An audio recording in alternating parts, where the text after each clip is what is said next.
What's going on YouTube, Gary here, gzduel, here to bring you guys the deck profile of my elemental dragons. And I don't want to show you guys the deck profile so that you guys can do evil and OTK people and be mean about it. I wanted to show this deck profile because after testing it over 3 days, I don't see myself losing that much. And even when I lose, I don't lose because other people are playing well or they side in specific cards so to hurt this deck. I lose mainly because I don't draw as consistent, but it happens once out of every 12 duels, so it's really negligible.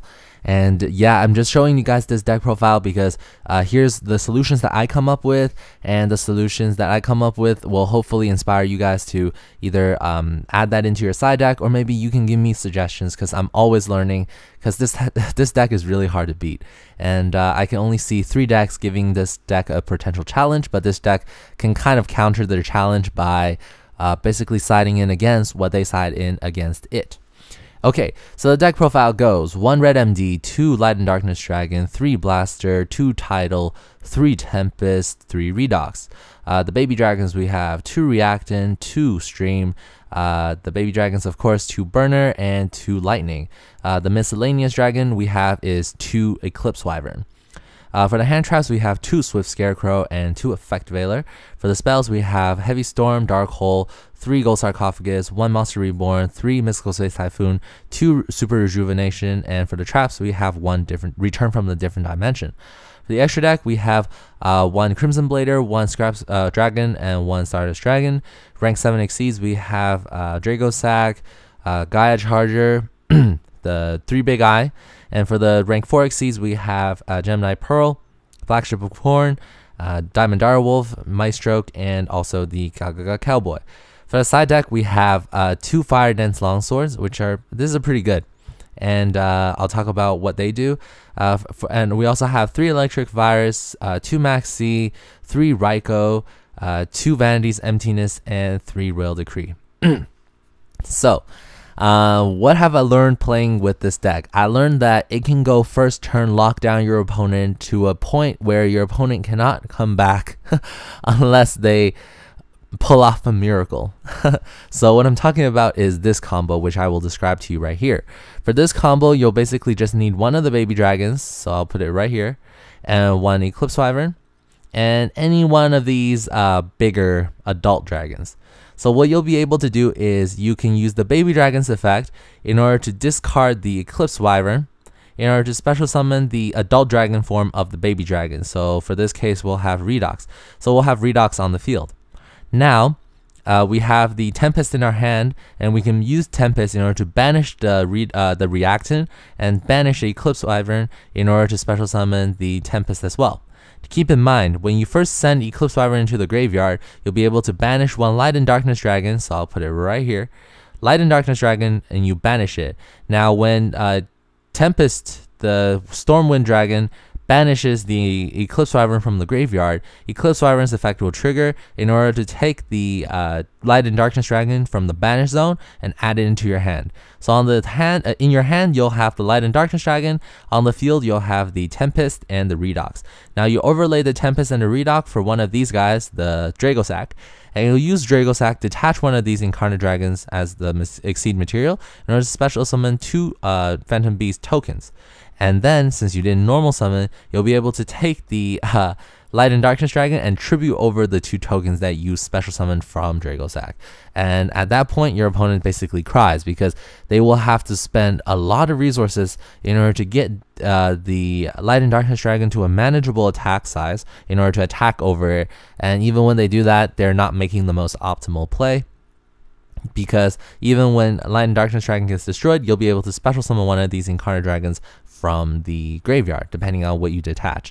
And for the next turn, you'll be able to, banish the other Incarnate Dragon and the Light and Darkness Dragon, and you can start your combo all over again. You can go for Dragosac, or you can go for Big Eye, whatever fits your fancy. And that basically is invincible. If you draw that, you're broken. And plus these support cards to make it more consistent, you'll be able to have the Gold Sark. So for example, if you open up with a big dragon, Gold Sark, and Eclipse Wyvern, Don't worry, because you'll just use Gold Sark in order to banish one of these big dragons in order to get their baby form by using the big dragon's effect when it's banished, and then you'll have the small dragon and you'll do the combo I just said. Okay, and so let me sort these cards. So what have I learned from playing this deck? This deck has basically three big bad matchups.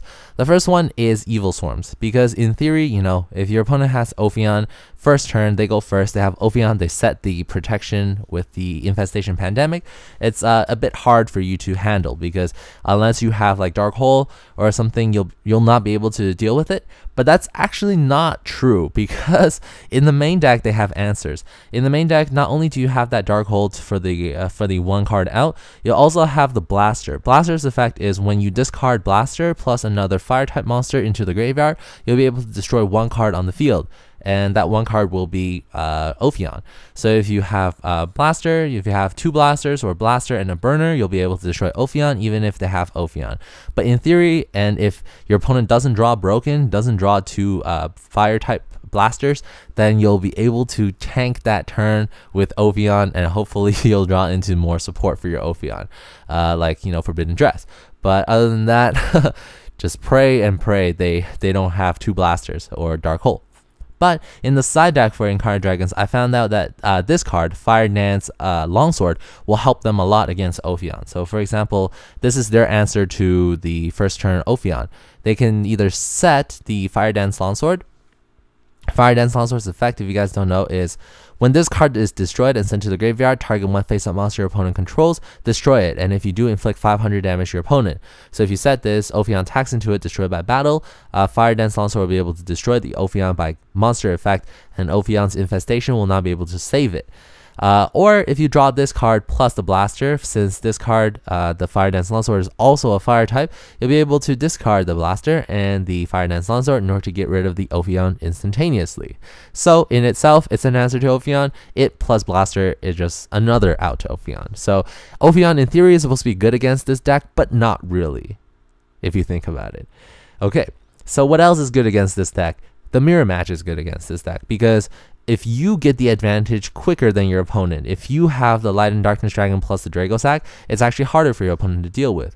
So what does your opponent side in? Your opponent sides in Maxi. Your opponent main decks Effect Veiler. So in order to prevent the Dragosack from basically getting the two tokens, in order for the Light and Darkness Dragon to tribute over two tokens, you'll be able to use Veiler. If you have Veiler, you'll be able to Veiler the Dragosack. They won't have the two tokens. They'll just only have the Dragosack on the field. They can't tribute for the Light and Darkness Dragon, and when it's your turn, hopefully you'll get rid of the Dragosack before it spawns new tokens.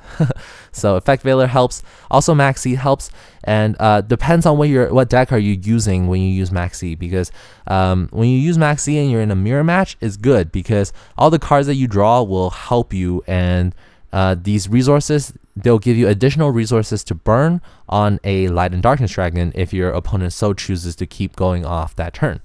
But if you're playing a mediocre deck that needs a lot of setup, even if you draw into these extra cards, you probably won't be able to use it effectively in order to get rid of the Light and Darkness Dragons. So the Mirror Match really works because of these hand traps. But other than that, I haven't found out that any other deck really surprises me when they use Maxi. I even tested out once. My opponent chained Maxi to my first turn, and I decided to just keep going off, see how many cards they draw, and see if they can come back from my Light and Darkness Dragon. And somehow I was facing heroes that day, and they couldn't do it because, I don't know, because heroes requires a lot of setup with the fusions, and somehow it just didn't work. Okay. And also, if you're playing the Mirror Match, Electric Virus really helps.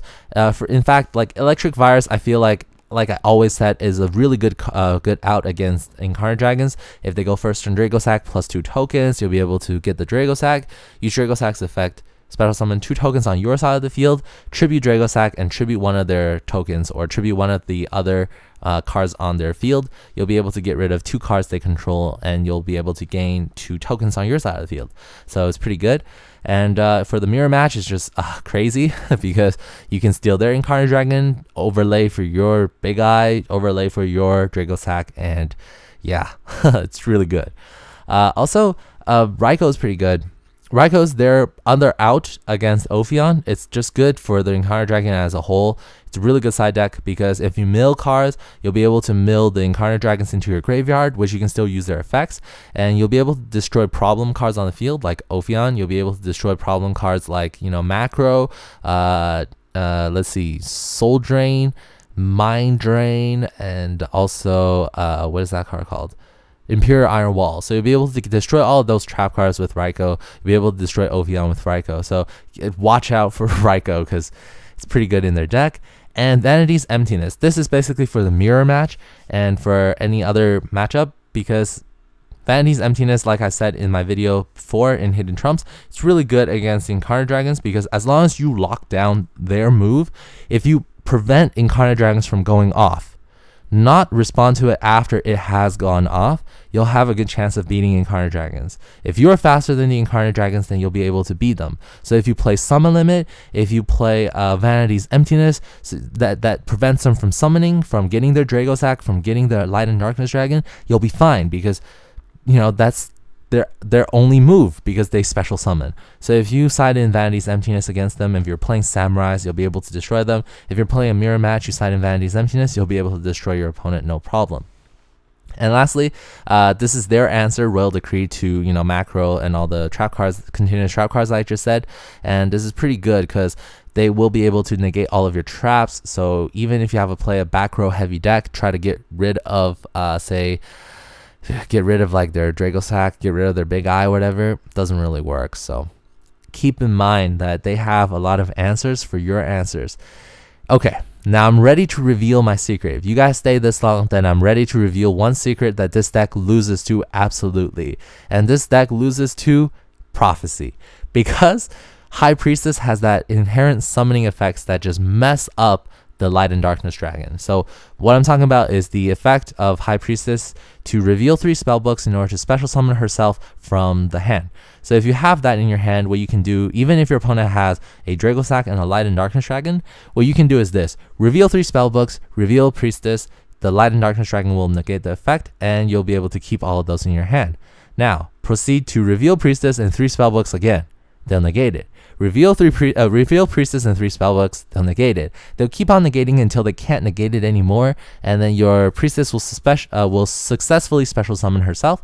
And when that happens, you can just attack into the Light and Darkness Dragon. Light and Darkness Dragon will destroy their whole field. Even if they come up with a dragon at the end of the end phase, if you pass your turn, that dragon goes back into their hand. So Prophecy, if you guys draw 3 spellbooks, it's still pretty conditional, but if that happens, you're golden, because if you draw 3 spellbooks plus Priestess, then even if they go first turn Dragosack plus Light and Darkness Dragon, you can kill them. That's my little secret, because I've seen that happen to me and I was pretty sad. But you know, up until now, I haven't really found an answer to it. I guess if you guys have any more answers to the Incarnate Dragons, how to beat this deck, don't use this deck for evil. Let's just try to beat it, guys. And tell me what you guys come up with in the description down below, in the comments down below, sorry. And I'll catch you guys later. This is Gary, gzduel, signing out.